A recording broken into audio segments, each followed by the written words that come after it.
ಸಂಸತ್ನಲ್ಲಿ ಅಧಿವೇಶನದ ಸದ್ದು ಗದ್ದಲ ಸಿಕ್ಕಾಪಟ್ಟೆ ಜೋರಾಯಿತು. ಅದರ ಭಾಗವಾಗಿ ವಿಪಕ್ಷದ ಇಬ್ಬರು ಸಂಸದರನ್ನ ಅಮಾನತು ಮಾಡಲಾಗಿದೆ.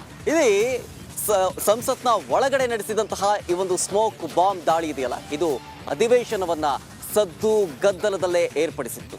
ಆ ಕುರಿತ ಒಂದು ಸ್ಪೆಷಲ್ ರಿಪೋರ್ಟ್ ಇಲ್ಲಿದೆ.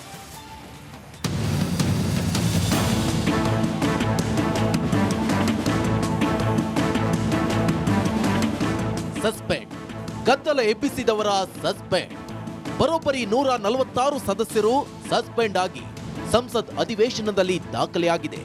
ಡಿಸೆಂಬರ್ 13ರಂದು ನಡೆದ ಸಂಸತ್ನ ಭದ್ರತಾ ಲೋಪಕ್ಕೆ ಸಂಬಂಧಪಟ್ಟಂತೆ ಗೃಹ ಸಚಿವ ಅಮಿತ್ ಶಾ ಸಂಸತ್ನಲ್ಲಿ ಹೇಳಿಕೆ ನೀಡಬೇಕು ಅಂತ ಆಗ್ರಹಿಸಿ ಪ್ರತಿಪಕ್ಷಗಳ ಸದಸ್ಯರು ಪ್ರತಿಭಟನೆಗಳನ್ನ ನಡೆಸುತ್ತಿದ್ದಾರೆ. ಉಭಯ ಸದನಗಳ ಕಲಾಪಕ್ಕೆ ಅಡ್ಡಿಪಡಿಸಿದ ಆರೋಪದಲ್ಲಿ ಡಿಸೆಂಬರ್ 14ರಿಂದ ಈವರೆಗೂ 2 ಸದನಗಳಿಂದ 146 ಸಂಸದರನ್ನ ಅಮಾನತು ಮಾಡಲಾಗಿದೆ.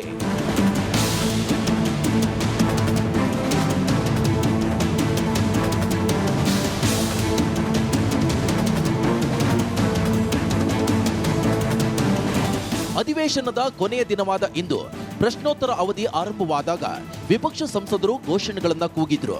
ಸದನದ ಒಳಗೆ ಪ್ರತಿಭಟನೆ ನಡೆಸುವಂತಿಲ್ಲ ಅಂತ ಲೋಕಸಭೆ ಸ್ಪೀಕರ್ ಓಂ ಬಿರ್ಲಾ ಅವರು ಕಾಂಗ್ರೆಸ್ನ 3 ಸಂಸದರಿಗೆ ಎಚ್ಚರಿಕೆ ನೀಡಿದ್ರು. ಆದರೆ ಕಾಂಗ್ರೆಸ್ ಸಂಸದರು ಅದಕ್ಕೆ ಕಿವಿಗೊಡಲಿಲ್ಲ. ಪ್ರಶ್ನೋತ್ತರ ಅವಧಿ ಮುಗಿದ ಕೂಡಲೇ ಪ್ರತಿಭಟನಾ ನಿರತ ಸದಸ್ಯರಿಗೆ ಎಚ್ಚರಿಕೆ ಕೊಟ್ಟ ಸ್ಪೀಕರ್ 3 ಹೆಸರುಗಳನ್ನ ಉಲ್ಲೇಖಿಸಿದ್ರು. ಇದರಿಂದ ಲೋಕಸಭೆಯಲ್ಲಿ ಅಮಾನತುಗೊಂಡ ಸಂಸದರ ಸಂಖ್ಯೆ 146ಕ್ಕೆ ತಲುಪಿದೆ.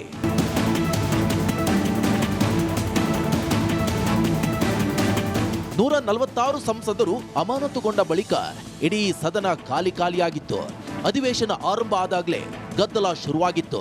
ಹೀಗಾಗಿ ಸ್ಪೀಕರ್ ಕಾಂಗ್ರೆಸ್ನ ಸಂಸದರಾದ ದೀಪಕ್ ಬೈಜ್, ನಕುಲ್ ನಾಥ್ ಮತ್ತು ರಾಜ್ಯದ ಏಕೈಕ ಕಾಂಗ್ರೆಸ್ ಸಂಸದ ಡಿಕೆ ಸುರೇಶ್ರನ್ನ ಅಮಾನತು ಮಾಡಿದ್ರು.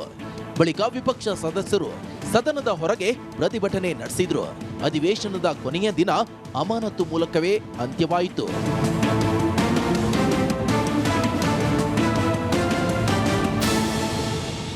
ಲೋಕಸಮರವನ್ನ ಗೆಲ್ಲಲು ಆಡಳಿತ ಪಕ್ಷಗಳು ಹಾಗೂ ವಿಪಕ್ಷ ಪಕ್ಷಗಳು ಭರ್ಜರಿಯಾಗಿ ತಾಲೀಬನ್ನ ನಡೆಸಿವೆ.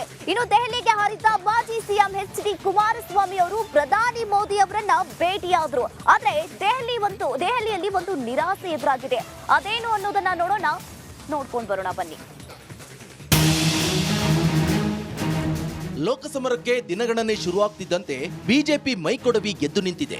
ಬಿಜೆಪಿ ನಾಯಕರು ಮೈತ್ರಿ ಪಕ್ಷ ಜೆಡಿಎಸ್ಗೆ ಚುನಾವಣಾ ತಯಾರಿ ಬಗ್ಗೆ ಎಳೆಯಾಗಿ ಸಲಹೆ ಸೂಚನೆ ನೀಡುತ್ತಿದೆ. ಕುಮಾರಸ್ವಾಮಿ ಅವರನ್ನ ಕರೆಸಿಕೊಂಡು ಬಿಜೆಪಿ ಹೈಕಮಾಂಡ್ ರಹಸ್ಯವಾಗಿ ಚರ್ಚಿಸಿದೆ.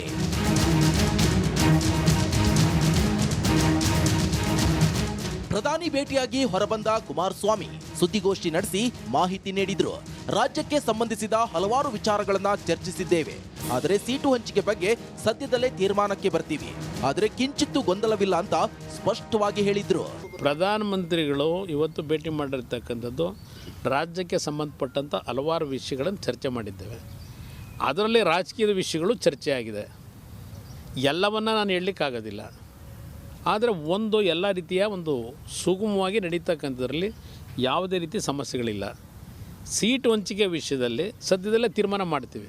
ನಾನು ಹೇಳ್ತಾ ಇದ್ದೀನಲ್ಲ, ಯಾವುದೇ ಸಮಸ್ಯೆಗಳು ಸೀಟ್ ಹಂಚಿಕೆಯಲ್ಲಿ ಬರಲ್ಲ.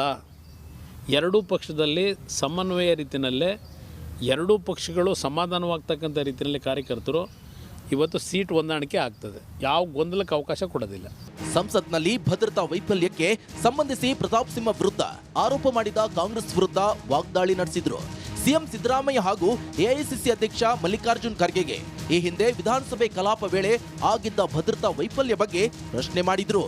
ಏನೋ ಇವರಿಗೆ ಅವನು ಭಯೋತ್ಪಾದನೆ ಮಾಡಲಿಕ್ಕೆ ಪಾಸ್ ತಗೊಂಡು ಹೋಗ್ತಾನೆ ಅಂತ ಪಾಪ ಇವ್ರಿಗೇನು ಕನಸು ಬೀಳಬೇಕಾ? ಈಗ ಅದನ್ನೇ ಇವತ್ತು ಭದ್ರತಾ ವೈಫಲ್ಯ ಅಂತ ನೀವು ಹೇಳೋದಾದರೆ, ಕರ್ನಾಟಕದಲ್ಲಿ ಕಾಂಗ್ರೆಸ್ ಸರ್ಕಾರ ಆಡಳಿತವನ್ನು ನಡೆಸೋದಕ್ಕೆ ಪ್ರಾರಂಭ ಮಾಡಿದ ಮೇಲೆ ಬಹುಶಃ ಕಳೆದ ಜೂನ್ ಜುಲೈ ತಿಂಗಳಲ್ಲಿ ನಡೆದಂಥ ಕರ್ನಾಟಕದ ವಿಧಾನಸಭೆ ಕಲಾಪದಲ್ಲಿ ಒಬ್ಬ ವ್ಯಕ್ತಿ ವಿಧಾನಸಭೆಯ ಕಲಾಪ ನಡೀಬೇಕಾದರೆ ಶಾಸಕರ ಒಂದು ಆಸನದಲ್ಲಿ 1-1.5 ಗಂಟೆ ಸಭೆಯ ಕಲಾಪದಲ್ಲಿ ಭಾಗವಹಿಸ್ತಾನೆ. ಹಾಗಿದ್ರೆ ಅವತ್ತಿನ ವೈಫಲ್ಯದ ಬಗ್ಗೆ ಸರ್ಕಾರ ಏನು ಹೇಳುತ್ತೆ?